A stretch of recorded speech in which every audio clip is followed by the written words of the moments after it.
Huwag nating sayangin ang ating karapatang bumoto ng kandidato sa halalang darating. Ito ang panawagan ni Army Chief Lieutenant General Reynaldo Mapagu matapos na siya'y manguna sa isinagawa ng COMELEC na absentee voting sa Campo Aguinaldo. Boto tayo, so it is an expression of your will to vote as a citizen. Kailangan your voice must be heard in selecting our national and local candidates. Pero sir, hindi naman kayo na-dismaya kasi mano-mano ang botohan natin ngayon na instead na automated talaga dapat?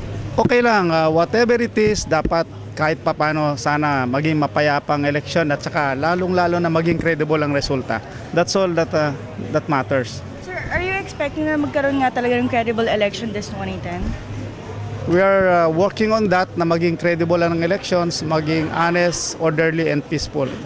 Naging maayos naman ang proseso at mansigang naghintay ang mga sundalo sa kanilang toka habang nakapila at ayon kay Colonel Ricardo Nepomuceno, ang commander ng Task Force Hope.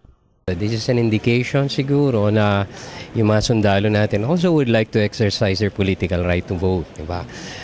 But limited nga tayo, yung mga nag-local absentee voting dun sa national elective positions from the President, Vice President, Senator at saka yung party list representative. Yun lang po ang pwede nilang iboto ngayon. Nakita natin si CGPA, yung former NCR commander natin, dito pa siya nakaregister. Kaya dito siya nag-cast ng vote. He's the first one na nag-cast ng vote ng local absentee voting dito sa Campo Aguinaldo. Wala ba tayo nakikitang problema dito, sir? So far wala dahil even yung mga kampo natin nakapag-conduct na kahapon na last 2 days, although hindi natin nakuha yung 100%, ang estimate natin mga nasa 70%.